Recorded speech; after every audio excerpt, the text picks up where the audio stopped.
हे माता दुर्गा, जो भी भक्त आपके इस वीडियो को लाइक करके इस चैनल को सब्सक्राइब कर ले, आप कभी भी उसके जीवन में धन दौलत की कमी न होने देना। नवरात्रि के चौथे दिन यानी 4 पूजा को तुलसी माता में चढ़ा देना, ये एक खास चीज नवरात्रि खत्म होने से पहले चमक जाएगी आपकी किस्मत।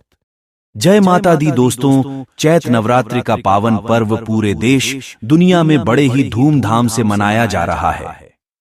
देश दुनिया में मौजूद हमारे दर्शक हमारे चैनल पर बताए गए उपायों को करके हर रोज लाभान्वित हो रहे हैं, माता रानी की कृपा प्राप्त कर रहे हैं। उसी क्रम में हम आज आपको नवरात्रि के दिनों में किया जाने वाला एक ऐसा उपाय बताने वाले हैं जिसे करने से आपको अपने जीवन में कभी भी धन की कमी नहीं होगी। दोस्तों, हमारे शास्त्रों में माता तुलसी को लक्ष्मी माता का ही रूप माना गया है। ऐसा कहा जाता है कि अगर कोई व्यक्ति माता तुलसी की पूजा करता है तो उसे माता लक्ष्मी जी का आशीर्वाद प्राप्त होता है। आज के इस वीडियो में हम ये जानने वाले हैं कि तुलसी में वो कौन सी चीज है जिसे डालने मात्र से आपकी किस्मत बदल जाएगी, आपका भाग्योदय हो जाएगा। साथ ही हम आपको शास्त्रों पुराणों में वर्णित धन प्राप्ति के कुछ ऐसे अकाट्य उपाय बताएंगे जिन्हें आप नवरात्रि के किसी भी दिन कर सकते हैं। तो चलिए दोस्तों, शुरू करते हैं। दोस्तों, हमारे शास्त्रों में धार्मिक ग्रंथों में तुलसी के पौधे को अत्यंत पवित्र एवं शुभ बताया गया है। यहाँ तक कि भगवान श्री कृष्ण भी तुलसी पूजन किया करते थे और सदा ही लोगों को तुलसी पूजन के महत्व के बारे में अवगत किया करते थे। भगवान श्री कृष्ण के अनुसार जो भी मनुष्य इस कलयुग में तुलसी की पूजा करता है, उसके इस जन्म के साथ ही पिछले भी सभी जन्मों के पाप कर्म नष्ट हो जाते हैं एवं वो व्यक्ति जीते जी सभी आध्यात्मिक एवं भौतिक सुखों को प्राप्त करता है एवं मरणोपरांत उसे गोलोक की प्राप्ति होती है। दोस्तों, भगवान श्री कृष्ण को तुलसी कितनी प्रिय है, इस बात का अंदाजा हम इसी चीज से लगा सकते हैं कि भगवान श्री कृष्ण, भगवान श्री हरि विष्णु एवं राम जी को बिना तुलसी के पत्ते के भोग नहीं लगाया जा सकता। ऐसा भोग जिसमें तुलसी के पत्ते न हो, वो भोग भगवान को स्वीकार्य नहीं होता। यहाँ तक कि मॉडर्न साइंस ने भी तुलसी पर कई शोध किए हैं जिसमें ये सामने आया कि तुलसी के पौधे में कई असाधारण शक्तियां विद्यमान होती हैं, जिसका इस्तेमाल करके इंसान अपने जीवन की तमाम ऊंचाइयों को, बुलंदियों को हासिल कर सकता है।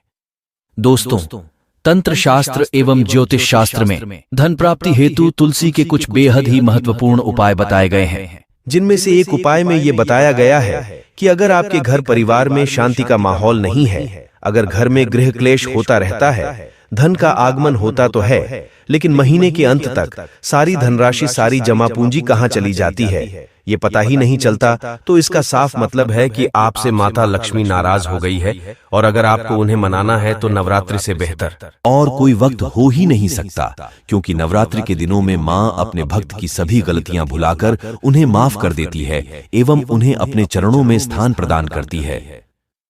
दोस्तों, माता लक्ष्मी को मनाने के लिए आपको शाम के समय तकरीबन 5:30 बजे, जब सूर्यास्त का वक्त हो, तब आपको एक आटे से बना दीपक लेना है और उसमें गाय का शुद्ध घी भरना है। फिर उस दीपक में आपको एक चुटकी हल्दी डाल देनी है। ध्यान रहे दोस्तों, हल्दी आपको उसी दीपक में डालनी है जिसमें आपने गाय का शुद्ध घी डाला है। फिर आपको उस दीपक को प्रज्वलित करना है, यानी कि उसे जलाना है और उस दीपक को जलाकर आपको तुलसी माता के सामने रख देना है। लेकिन दोस्तों, तुलसी माता के सामने दीपक रखते वक्त कई लोग तुलसी माता के गमले के ऊपर दिए को रख देते हैं, वहीं कई लोग दीपक को आड़ा तिरछा किसी भी प्रकार से रख देते हैं। ऐसा करने से आपको हमेशा बचना चाहिए, क्योंकि दीपक में स्वयं अग्नि देवता विराजते हैं।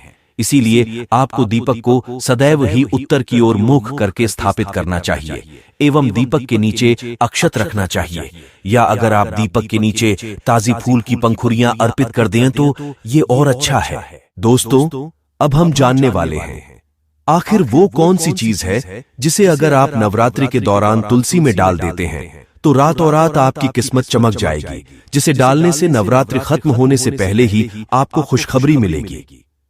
दोस्तों, नवरात्रि के किसी भी दिन आपको सुबह सवेरे उठकर स्नान इत्यादि कर्मों से निर्वीत होने के बाद एक लोटे में गंगा जल भरना है। अगर आपके पास गंगा जल उपलब्ध नहीं है तो आप साफ जल भी ले सकते हैं। जिस जल को आप पीते हैं उसे भी आप पूजा वाले लोटे में भर सकते हैं। फिर आपको उस जल में थोड़ा सा नमक डालकर अच्छे से मिला लेना है और फिर उस नमक वाले जल को तुलसी माता को अर्पित करना है। ऐसा करने से माता तुलसी माता आपसे अत्यंत प्रसन्न हो जाएंगी और माता तुलसी की कृपा से आपको इस नवरात्रि के शुभ अवसर पर माता लक्ष्मी जी की कृपा प्राप्त होगी। दोस्तों, नमक का ये विशेष उपाय बहुत ही खास एवं शास्त्रों में वर्णित है। इसीलिए इस उपाय को करने से पहले आपको किसी चीज की चिंता नहीं करनी है। इससे तुलसी माता के पौधे को किसी प्रकार का कोई नुकसान नहीं होगा। उल्टा तुलसी के पौधे में नमक डालने से कीड़े मकोड़े तुलसी के पौधे से दूर भाग जाएंगे। दोस्तों, हो सकता है आप कहे कि नमक ही क्यों? आखिर मामूली से दिखने वाले नमक में ऐसा क्या है जिसे डालने से माता तुलसी प्रसन्न हो जाएंगी? तो दोस्तों, आपकी जानकारी के लिए मैं आपको बता दूं कि नमक माता लक्ष्मी को बिहारी प्रिय है। इस बात को समझने के लिए आपको यह समझने की जरूरत है, ये जानने की जरूरत है कि आखिर नमक की उत्पत्ति कैसे हुई। माता लक्ष्मी जी की उत्पत्ति कैसे हुई? तो दोस्तों, शास्त्रों में वर्णित है या आपने टीवी सीरियल में भी देखा होगा कि माता लक्ष्मी जी की उत्पत्ति समुद्र मंथन के दौरान हुई। जब माता लक्ष्मी समुद्र से प्रकट में, तो इन्हें अपने पास बुलाने के लिए राक्षस व्याकुल हो गए। वो हर हाल में लक्ष्मी माता को अपने पास रखना चाहते थे, लेकिन माता लक्ष्मी का देवताओं के तरफ आना तय हुआ और तभी से लक्ष्मी जी माता के रूप में पूजी जाने लगी। जैसा कि मैंने शुरुआत में ही बताया कि माता लक्ष्मी जी की उत्पत्ति समुद्र मंथन के दौरान हुई थी और नमक भी एक ऐसी वस्तु है जो समुद्र में पाई जाती है। इस हिसाब से नमक माता लक्ष्मी के भाई समान है, इसलिए माता लक्ष्मी को नमक बेहद प्रिय है। यहाँ तक कि साइंस ने भी इस बात को स्वीकारा है कि नमक में नकारात्मक ऊर्जा यानी कि नेगेटिव ऊर्जा को अपने में समा लेने की, उसके प्रभाव को खत्म कर देने की अद्भुत शक्ति होती है, जिसका इस्तेमाल हमारे ऋषि मुनि आदिकाल से करते आ रहे हैं। नमक का ये उपाय पहले समय के राजा महाराजा भी किया करते थे, लेकिन बढ़ते जमाने के साथ हमारी पौराणिक चीजें, जो पौराणिक संस्कृति है, वो खत्म होती चली जा रही है। अब नमक की ये जानकारी, यह उपाय आपको लाखों रुपए खर्च करने के बाद भी कहीं देखने सुनने को नहीं मिलेगा। इस उपाय को आज सिर्फ अत्यंत विद्वान लोग ही जानते हैं। यह जानकारी सिर्फ गुरुओं के पास में उपलब्ध है, जो आज हम आपको बता रहे हैं। इसके साथ ही आपको तुलसी से जुड़े कुछ खास नियम याद रखना चाहिए, जैसे कि आपको कभी भी तुलसी के पौधे के पास कूड़ा करकट झाड़ू नहीं रखना चाहिए, कभी भी तुलसी के पौधे के पास गंदगी नहीं रखनी चाहिए, थूक नहीं फेंकना चाहिए, एवं अगर जाने अनजाने में कुछ गलती हो गई हो तो माता तुलसी से तुरंत ही माफी मांग लेनी चाहिए। दोस्तों, बताए गए नमक के उपाय को अगर आप नवरात्रि के किसी भी एक दिन कर लेते हैं तो आपको इसका निश्चित तौर पर फल मिलेगा एवं आपको अपने जीवन में कभी भी धन की कमी देखने को नहीं मिलेगी।